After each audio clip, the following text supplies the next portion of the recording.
عزیزان محترم، یہ آپ حضرات کے لیے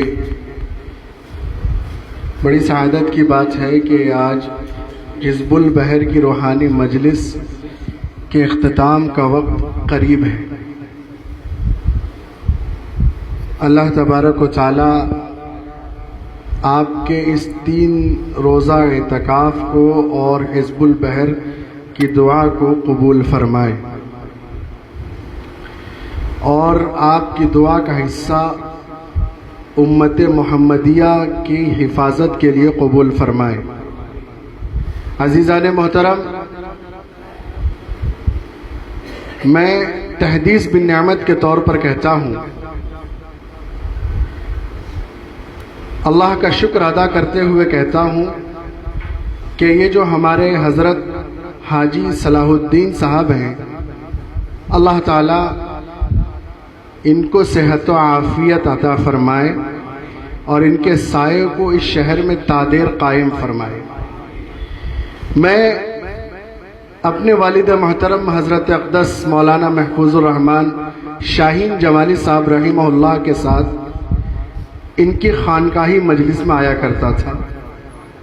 الحمدللہ روز بروز دن بدن اللہ تبارک و تعالی ان سے خوب کام لے رہا ہے اور لوگوں کے قلوب کو حضرت اللہ کے ذکر سے، اللہ کی صدا سے مجلہ و مصفہ اور منور فرما رہے ہیں۔ بڑے مبارکباد اور محنت اور ان کی کاوش کہ میرا شہر میں بلا شبہ میں کہہ سکتا ہوں کہ اس وقت خانقاہی نظام چل رہا ہے۔ الحمدللہ مجھے کوئی ثانی یا اس کی نظیر نہیں ملتی۔ 55 جگہوں پر آپ کی ذکر کی مجالس منعقد ہو رہی ہیں اور ہر مجلس میں ماشاءاللہ آپ کی تعداد، آپ کی شرکت، آپ کے نورانی چہرے نظر آتے ہیں۔ اس خانقاہ گلشن اولیاء میں جو حضرت حاجی صلاح الدین صاحب کی محنت ہے، اور یہ جگہ جو ویران پڑی تھی، جیسا کہ مجھے معلوم ہے کہ حضرت حاجی امداد اللہ مہاجر مکی رحمہ اللہ اس نسبت کی برکت یہ تھی کہ حضرت نے دعا فرمائی تھی اس جگہ کو آباد ہونے کے لیے، اور وہ دعا قبول ہو گئی، اور آج یہ جگہ حزب البحر کی مجلس سے آباد ہے۔ اللہ اکبر۔ اس خانقاہ گلشن اولیاء میں ہر جمعرات کے دن رات کو شب گزاری ہوتی ہے، ماشاءاللہ مکمل اللہ کی یاد، اللہ کی صداؤں کے بلند کرنے کا منظم اہتمام ہوتا ہے، اور روزانہ اشراق کے بعد ذکر کی مجلس منعقد ہوتی ہے۔ اسی طرح اتوار کے دن عصر سے لے کر مغرب تک آن لائن پروگرام ان کا چلتا ہے۔ اسی طرح جنوں والی مسجد میں پیر کے دن عصر سے مغرب تک خانقاہی مجلس منعقد ہوتی ہے۔ اسی طرح اتوار کے دن قرآن پاک کی تفسیر کا بھی اہتمام ہے۔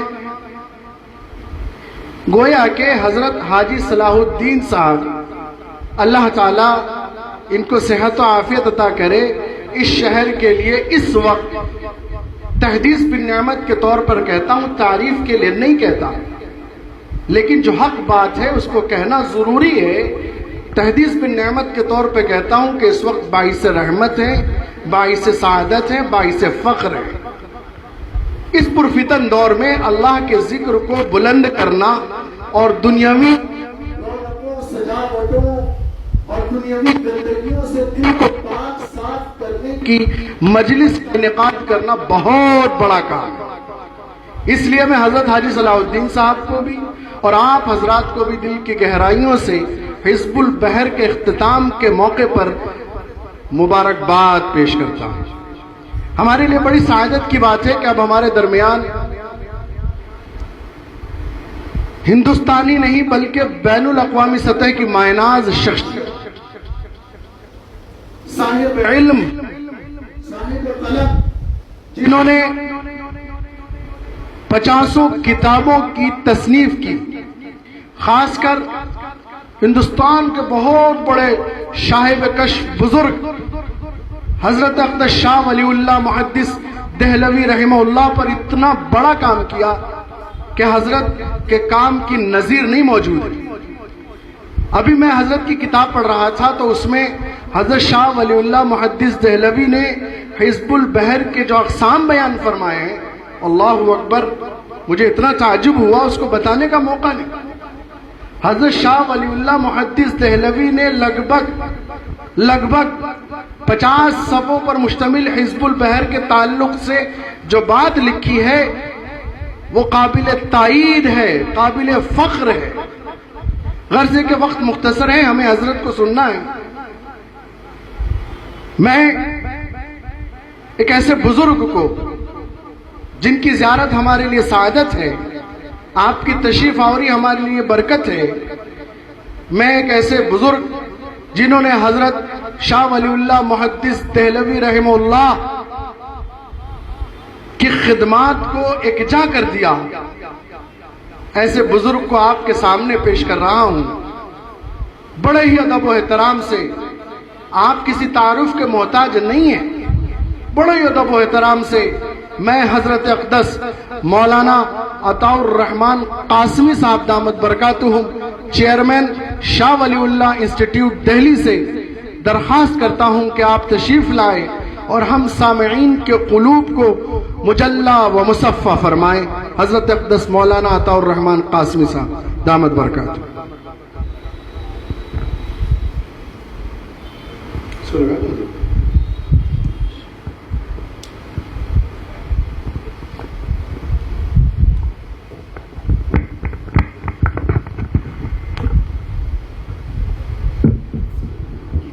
کتنی دیر 6:30 تک، 6:30 تک ہے، 6:30 تک۔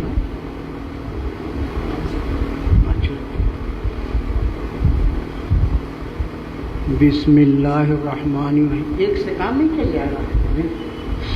بسم اللہ الرحمن الرحیم وبہ نستعین، اما بعد۔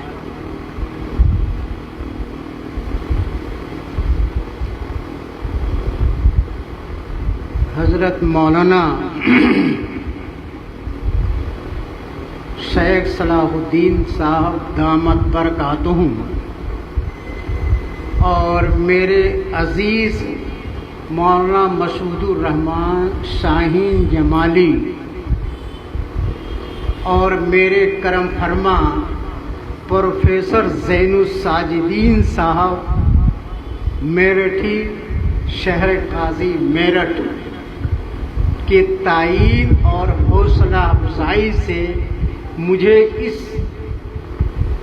بابرکت مجلس میں شریک ہونے کا شرف حاصل ہو رہا ہے۔ میں اگر اس تقریب سعید میں نہ آیا ہوتا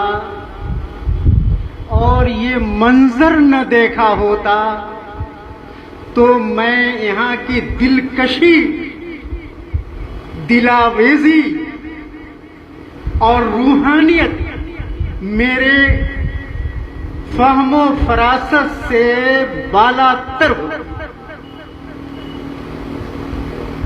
ابھی ذکر ہو رہا تھا حضرت حاجی امداد اللہ مہاجر مکی رحمہم اللہ کا، مولانا محمد قاسم نانوتوی رحمت اللہ علیہ اور مولانا رشید احمد گنگوہی رحمہم اللہ بالکل ابتدائی دور میں جب مولانا مملوک علی نانوتوی رحمت اللہ علیہ کے پاس اجمیری گیٹ پہ انگلو عربک کالج میں گئے ہیں تو ان دونوں نے کہا کہ حضرت ہم آپ سے نحو اور صرف کی کچھ کتابیں پڑھنا چاہتے ہیں۔ مولانا مملوک علی نانوتوی نے کہا کہ میرے پاس عزیزوں وقت نہیں ہے. بڑے اسرا، کیونکہ قرابت بھی تھی، رشتہ داری بھی تھی، تعلق تھا، جذبہ تھا. تو حضرت مولانا مملوک علی استاد الکل انہوں نے کہا صرف 2 گھنٹہ میں پڑھاؤں گا، 2 کتابیں. اور بڑی مشکل سے حضرت مولانا مملوک علی صاحب تیار ہوئے. بچے تھے، دونوں بچے تھے، بانی دارالعلوم اور تصوف اور احسان کے امام مولانا رشید احمد گنگوئی رحمہم اللہ ابھی بچے تھے. ابھی جو ہی سبق پڑھانا شروع کیا ہے، مولانا مملوک علی نانوتوی رحمت اللہ علیہ ایک شخصیت برآمد ہو گئی، باہر سے آئی. مولانا مملوک علی صاحب نے کہا سبق بند، اور استقبال کے لیے دوڑ پڑے. اب یہ بچے تھے، یہ دونوں بچے تھے. میں بچہ ان کو کہہ رہا ہوں جو ہم سبوں کا سرپرست ہیں. مولانا رشید احمد گنگوئی نے کہا یہ کون مولوی آ گئے، ہمارا سر بھی ناغا کر دیا. حضرت مولانا قاسم نانوتوی رحمت اللہ علیہ، وہ ہم عمر تھے، ہم عصر تھے، ہم زمان تھے. کہا نہیں، یہ کوئی عظیم شخصیت نظر آ رہی ہے، اس طرح باتیں مت کرو، بڑی شخصیت ہے، کوئی بڑی شخصیت. خیر مولانا رشید احمد گنگوئی خاموش ہو گئے. جب تشریف لائے تو کہا یہ حاجی امداد اللہ مہاجر مکی ہے. حاجی امداد اللہ مہاجر مکی روحانی آدمی تھے، روحانی. وہ کوئی بہت بڑے عالم نہیں تھے، لیکن عارف تھے، عارف باللہ تھے. اگر کوئی ان کے سامنے تفسیر حدیث کی کوئی بحث رکھتا تھا تو حاجی صاحب ایسی پرمغز اور روحانی تقریر کرتے تھے کہ بڑے بڑے علماء جنگ رہ جاتے. اور حاجی صاحب کے دربار میں رشید احمد گنگوئی، مولانا قاسم نانوتوی، مولانا یعقوب نانوتوی، مولانا مظہر نانوتوی، حضرت مولانا اشرف علی تھانوی رحمہ اللہ ان کے دربار میں جا کر جھک گئے تھے. اور وہ استاد الکل اور روحانی سبوں کے پیشوا تھے، مقتدا تھے. حاجی صاحب رحمت اللہ علیہ صاحب کشف و کرامات تھے، روحانیت. تو اس جگہ کی جب میں نے نسبت سنی ہے تو مجھے لگتا ہے کہ حضرت مولانا شیخ صلاح الدین صاحب کو غیب سے شاہ ولی اللہ کے الفاظ میں اصحاب غیب سے اللہ نے حضرت مولانا کو منتخب کر لیا ہے اصلاح و تربیت کے لیے. یہ من جانب اللہ منتخب ہیں، اس منصب پر آئے نہیں ہیں، لائے گئے. اللہ کی ذات ان سے امت کے فیض کا ذریعہ بنا دیا ہے، اللہ کی ذات نے. یہ روحانی مجلس ہے. جب تک یہ ہمارے علماء جن کو عرفا کہا جاتا ہے اور صوفیہ، جب تک آپس میں ان کا انتصال اور اتصال اور سنگم نہ ہو، خیر کا دروازہ زیادہ دیر کھل نہیں سکتا ہے. اور علم علم کی جتنی قدر کی جائے وہ کم ہے، لیکن روحانیت کو بھی نظر انداز نہیں کر سکتے. اور علم اور روحانیت جب مل جاتی ہے تو انسان کی تکمیل کا ذریعہ بن جائے گا. اور روحانیت کے لیے وقتی طور پر علم حجاب ہے، حجاب ہے، حجاب. حضرت نظام الدین اولیاء رحمت اللہ علیہ جب شیخ الاسلام فرید الدین گنج شکر کے دربار میں اجودت جانا چاہتے تھے، کئی بار ارادہ ہوا کہ حضرت کے پاس جائیں، حضرت کے پاس جائیں، حضرت کے پاس جائیں، لیکن ان کی والدہ تھی، گھر پر کوئی نہیں تھا، اور ان کی ایک بہن تھی اور ان کے بچے تھے. ان کا کون خیال کرے گا، کون دیکھ ریکھ کرے گا؟ حضرت جانا بھی چاہتے ہیں اور گھر کی بھی کشش ہے. ایک دن حضرت نظام الدین اولیاء رحمت اللہ علیہ نے بالکل شز سے رحال کیا، احرام باندھ لیا اور کہا کہ میں تو اجودن جا کر ہی رہوں گا. اور جب یہ پروگرام بنا لیا تو مسجد میں تشریف لے گئے اور 2 رکعت نماز تحیۃ المسجد پڑھی.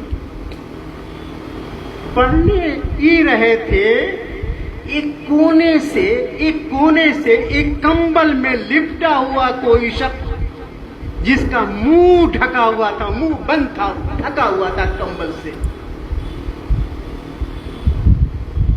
کہنے لگا العلم حجاب الاکبر، العلم حجاب اللہ الاکبر. علم تو اللہ کا ایک بڑا پردہ ہے، اللہ سے ایک بڑا پردہ ہے. اللہ تک رسائی کا راستے میں ایک بہت بڑا پردہ علم ہے. حضرت نظام الدین اولیاء رحمت اللہ علیہ، حضرت نظام الدین اولیاء رحمت اللہ علیہ دل میں یہ کہتے ہیں، سوچتے ہیں کہ علم تو پردہ ہو سکتا ہے. ایک بات بتاؤں، علم غرور پیدا کرتا ہے، علم غرور پیدا کرتا ہے. جتنا بڑا عالم ہوگا اتنے ہی اس کے اندر غرور ہوتا ہے. علم تفوق چاہتا ہے اور یہ تصوف غرور کو توڑتا ہے. شاہ ولی اللہ رحمت اللہ علیہ نے لکھا ہے کہ یہ روزہ قہر النفس ہے، قہر النفس ہے. روزہ جو ہے نفس کو توڑ دیتا ہے، نفس کو توڑ دیتا ہے. اور جب نفس کو توڑتا ہے تو وصف روحانیت کا غلبہ ہو جاتا ہے اور اس پہ بہیمیت مغلوب ہو جاتا ہے. ایک توجہ سنیے گا، حضرت شاہ ولی اللہ حکیم الامت ہے، اس دور کے حکیم الامت ہے. کہا روزہ آپ رکھتے ہیں، اور آتا ہے حدیثوں میں جب روزہ رکھتا ہے تو روزہ کا ثواب اللہ تعالیٰ خود دیتا ہے. ایک روایت ہے، میں اس بحث میں نہیں جاؤں گا، لیکن آپ کا عرفانی قوت اتنی بلند ہو جاتی ہے کہ آپ حق جل مجدہ سے محو گفتگو ہو جاتے ہیں اور ملائکۃ اللہ کے وصف سے تنگ ہو جاتے ہیں. وہ بات کیا ہے؟ حضرت شاہ ولی اللہ رحمت اللہ علیہ نے لکھا ہے کہ انسان کے اندر 2 وصف ہے. ایک تو ملکوتیت ہے، ملائکہ کا وصف ہے، اور ایک ہے بہیمیت ہے، جانوروں کا وصف ہے. کھانا پینا یہ سب اوصاف بہیمیت کے ہیں. اس میں اور مخلوقات شامل ہے، جیسا کہ ہم آواز ٹکرا تو نہیں رہی ہے نا؟ اچھا. اور ایک ہے روحانیت.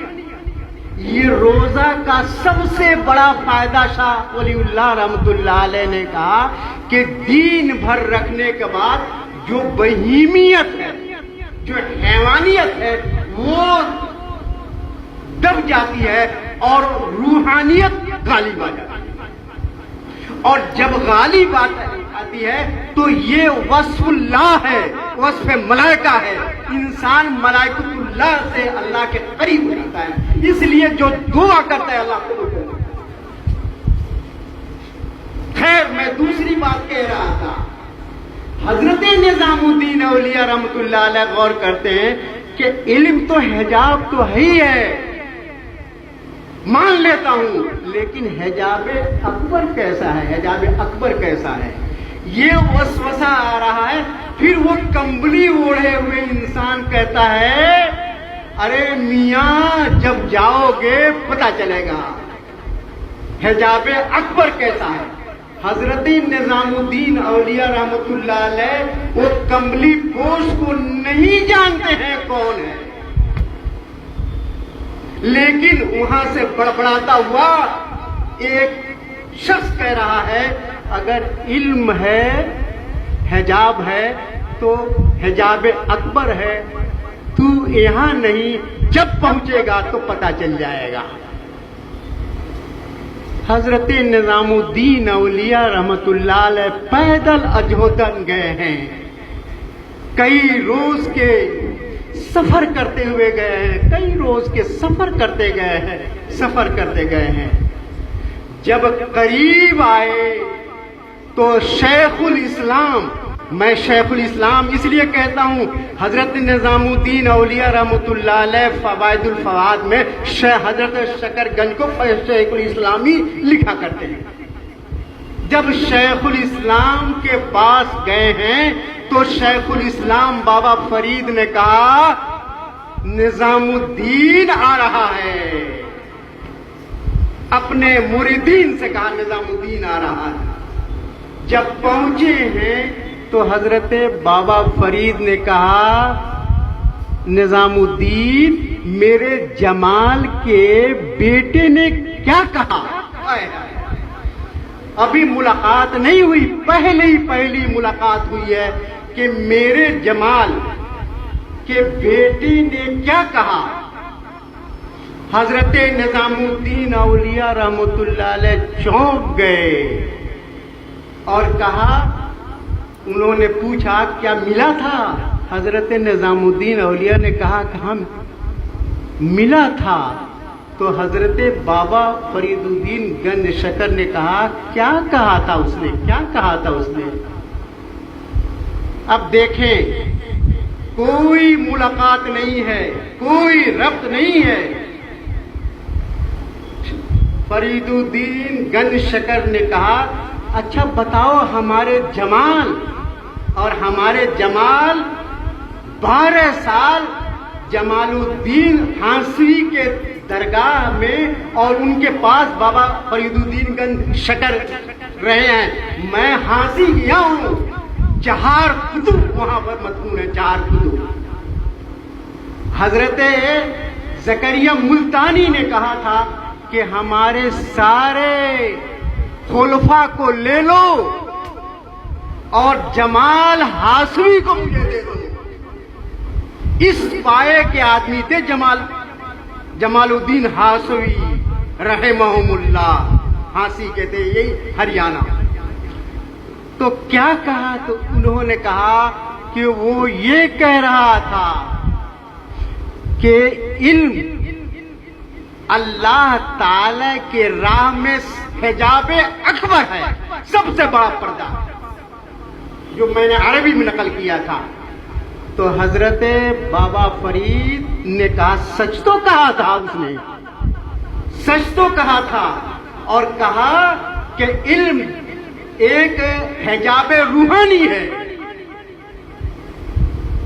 حجاب ہے، اندھیرے کا حجاب ہے، حجاب ظلماتی ہے، ظلمت کا حجاب ہے، اندھیرا ہو گیا ایک طرح، اس میں کوئی چیز کسی کو دیکھی نہیں، کوشش کرے گا دیکھ نہیں سکتا ہے۔ اور فرمایا اور ایک حجاب نورانی ہوتا ہے، اگر اتنی روشنی ہو جائے کہ آنکھیں چکا چوند ہو جاتی ہیں، تو علم جتنا زیادہ ہوگا انسان ایک خاص حلقے میں آ کر ایک خاص چیز سے محروم ہو جاتا ہے. اور یہ جو روحانیت کا جو مرکز ہے، یہ مرکز اس کے علم کو مغلوب کر دیتا ہے اور اپنا غلبہ ثابت کر دیتا ہے. اسی لیے میں نے شروع میں کہا، جب علم اور تصوف کا سنگم بنے گا جب ہی انسان کامل ہو سکتا ہے. انسان کے تکمیل کے لیے، انسان کی سیرت کی ترتیب کے لیے، شخصیت کے تعمیر کے لیے دونوں کا سنگم ضروری ہے. اگر کوئی عالم کہتا ہے ہم ہی سب کچھ ہیں، کوئی صوفی کہتا ہے ہم ہی سب کچھ ہیں، تو دونوں ایک انتہا پسندی پہ ہیں. جب دونوں مل جائیں گے تو انسان کامل ہوگا، اور جب انسان کامل ہوگا، جب اللہ کو کرے گا تو زمین اور آسمان تک ایک ایسی آواز جائے گی کہ پوری کائنات ہل جائے. یہ تھے بابا فرید رحمت اللہ علیہ، سلطان غیاث الدین بلبن. خانقاہ دیکھ رہے ہیں نا، بڑے بھی آ رہے ہیں، چھوٹے بھی آ رہے ہیں، بزرگ بھی آ رہے ہیں، چھوٹے بھی آئے، صاحب علم بھی اور صاحب علم نہیں، سب آ رہے ہیں. یہی خانقاہ کا مزاج ہے، یہی خانقاہ کے مزاج ہے. جب بابا فرید الدین گنج شکر کے پاس سلطان غیاث الدین بلبن جانے لگا تو ان کے لیے بھی کہا گیا کہ عام راستے ہی سے آپ کو آنا جانا پڑے گا، اور عام راستے ہی میں اور عام لوگوں ہی کے پاس بیٹھنا پڑے گا. انفرادیت نہیں ہے، اس لیے کہ ذات کے نفی کے بعد ہی عرفان اور اللہ تعالی کی ذات تک رسائی ہوتی ہے. چلنے لگا تو کہا حضور ان فقراء اور مساکین کے لیے یہ زمین، اتنی زمین آپ کو دیے دیتا ہوں. بابا فرید نے کہا کہ مشائخ چشت کے اندر ہے کہ بادشاہ سے کوئی زمین اور کوئی تحفہ قبول نہیں کیا جائے گا، فقراء کے چیزیں ہمارے لیے کافی ہیں. جس حال میں آیا تھا بادشاہ اسی حال میں چلا گیا ہے، لیکن دربار سے ذرا بھی منظوری نہیں ملی. حضرت نظام الدین، جب بابا فرید الدین گنج شکر کو کسی نے کینچی پیش کیا ہے تو کہا مجھے کینچی کیوں پیش کر رہے ہو، مجھے تو سوئی پیش کرو، میں تو دنوں کو جوڑتا ہوں، کپڑوں کو سلتا ہوں. حضرت نظام الدین اولیاء رحمت اللہ علیہ نے فوائد و فوائد میں لکھا ہے کہ ایک مرتبہ اپنے مرید کو بلایا اور مرید سے کہا ارے یہ بتاؤ کہ تمہارے راستے میں کوئی کانٹا ڈال دے گا تو تم کیا کرو گے؟ تو اس نے کہا حضور میں بھی کانٹے ڈال دوں گا، انصاف عدل تو یہی ہے. حضرت نظام الدین اولیاء رحمت اللہ عارف تھے، عارف باللہ تھے، اور وہ صوفی تھے لیکن عالم بھی تھے. انہوں نے کہا کہ اگر یہی طریقہ ہر شخص اپنانے لگے تو دنیا خار ہی خار ہو جائے گی، کانٹا ہی کانٹا ہو جائے گی. اور پھر پلٹ کر کہا کہ اگر تمہارے راستے میں کوئی کانٹا ڈال رہا ہے تو تم اس کے راستے میں پھول ڈال دو، پھول ڈالو، تاکہ انسانیت کی آبیاری ہو سکے، انسانیت کی آبپاشی ہو سکے، انسانیت پنپ سکے. یہ ہے صوفیاء اکرام کا طریقہ. صوفیاء نے پوری کوشش کی ہے کہ انسان کے اندر سے خود بینی، خود رائی، یہ جو مرض ہے وہ ختم ہو جائے. بس خود بینی اور خود رائی یہ ختم ہو جائے.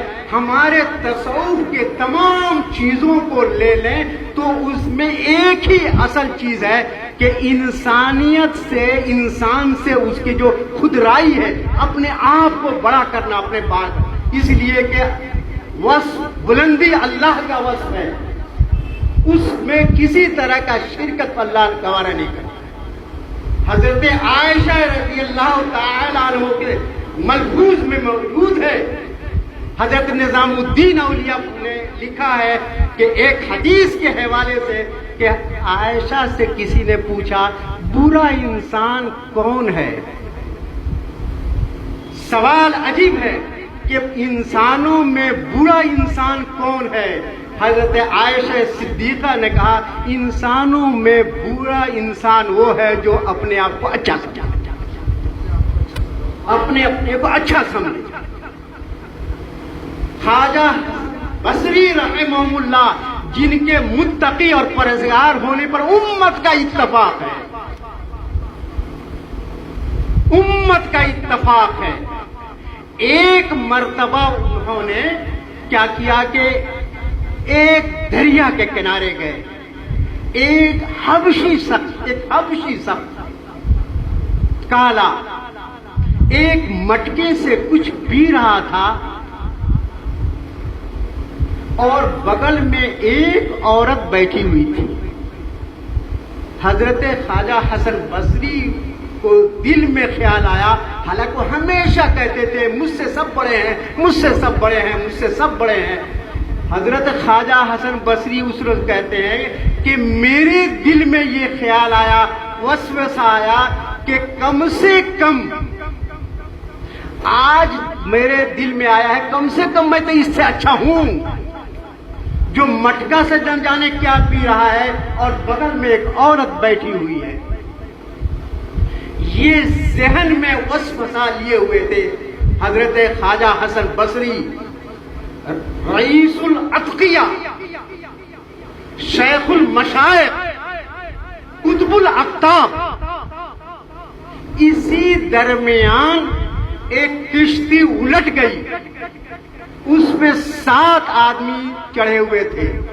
یہ حبشی چھلانگ لگایا اور پانی میں کود گیا اور کود کر 7 میں سے 6 انسانوں کو پکڑ کر باہر لا دیا اور پھر پلٹ کر کہا خواجہ کم سے کم ایک انسان کو تو آپ لا دے, میں تو گناہگار ہوں. تو 7 میں سے 6 کو نکال دیا. اے خواجہ آپ تو بڑے متقی ہیں, آپ تو ایک کو تو نکال دیں. حضرت خواجہ حسن بصری سے پھر کہا کہ یہ جو خود رائی ہے, خود بینی ہے, اب بھی آپ کے اندر باقی ہے. یہ ان کے ملفوظ میں ہے, فرضی باتیں نہیں میں کہتا ہوں. جب تک میں تجسس نہیں کر لیتا میں کوئی واقعہ نہیں بیان کرتا, الا کبھی خطا ہو جاؤ دوسرا. ان کے ملفوظ میں ہے.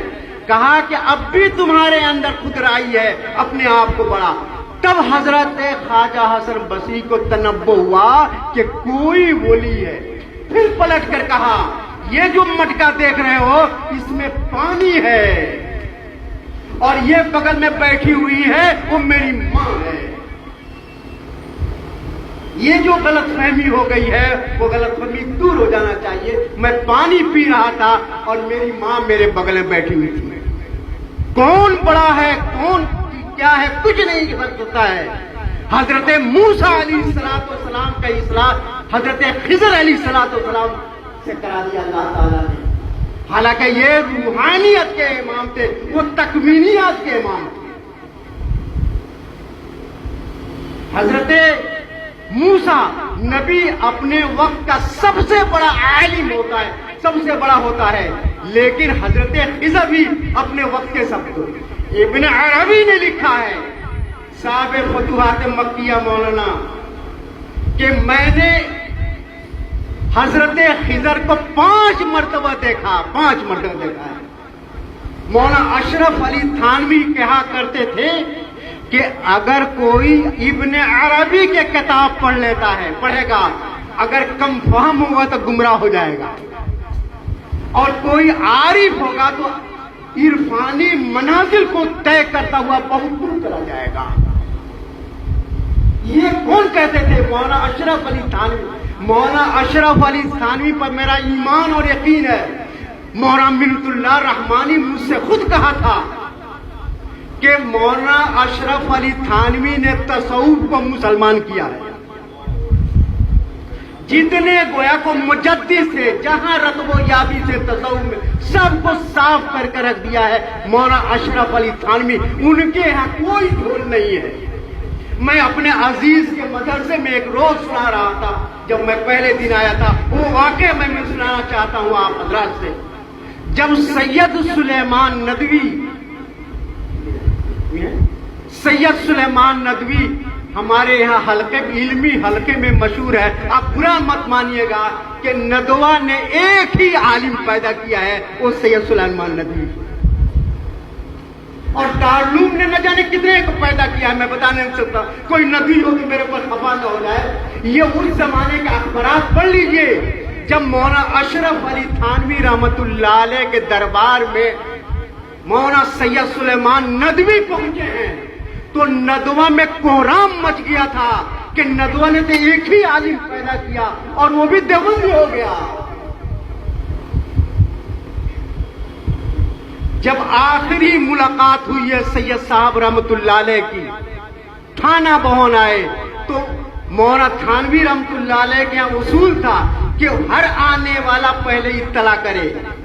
مولانا تھانوی رحمت اللہ علیہ نے کہا سید صاحب یہ تو معمول نہیں تھا کہ اچانک آ جائیں گے. تو سید صاحب نے کہا مجھے والی بھوپال نے بلایا تھا, میں نے سوچا کہ میں جانا ہے تو راستہ یہی ہے, میں چند منٹوں کے لیے آ گیا.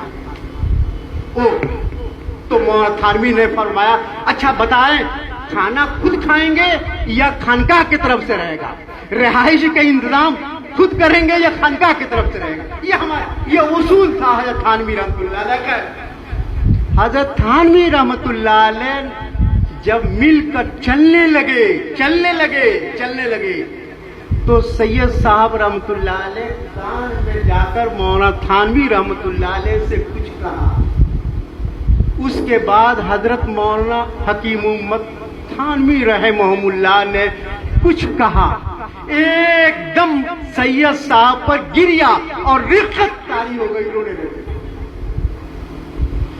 مولانا تھانوی رحمت اللہ علیہ سے کسی کا پوچھنا کہ کیوں رو رہے ہیں, کیوں سید صاحب رو رہے تھے, کسی کی ہمت نہیں تھی.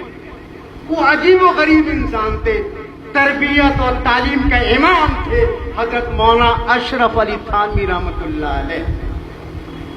آپس میں چی مگوئیاں شروع ہو گئی کہ کون ہمت کرے گا مولانا تھانوی سے پوچھنے کا کہ حضرت کیا بات آپ نے کہہ دی کہ سید صاحب جیسے جبلو.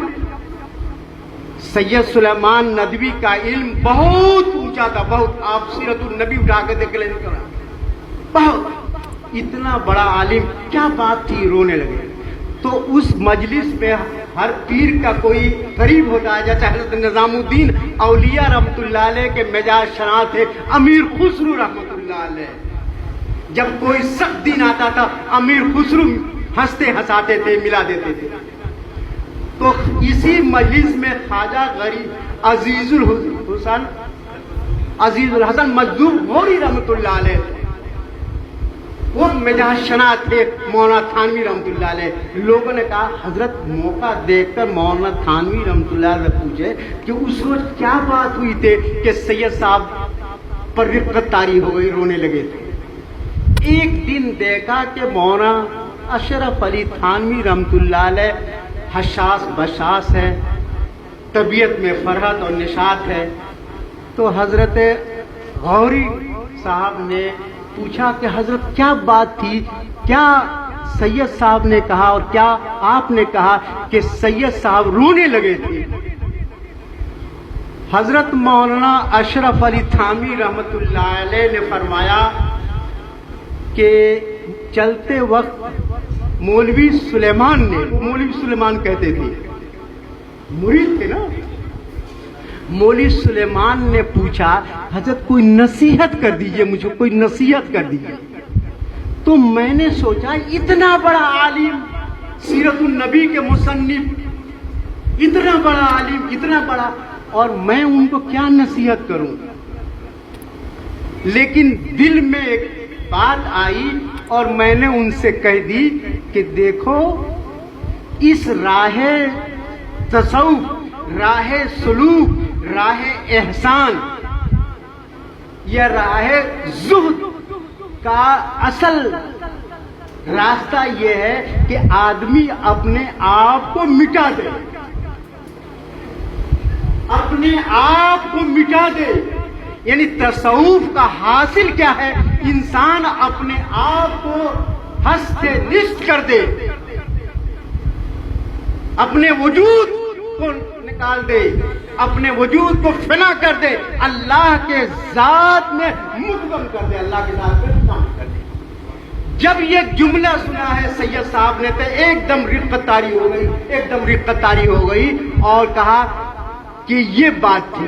تو تصوف ہمارے حضرت مولانا دامت برکاتہم نے یہ جو مجلس، روحانی مجلس، کاش کہ میں کسی اور موقع پہ بھی آ جاتا، مجھے بڑی خوشی ہوگی۔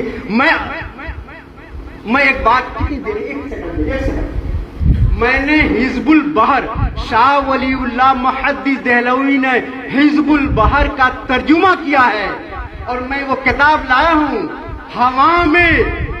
ہوا میں اگر میں حفظ البحر کا پر بحث کروں اور اس میں جو نکات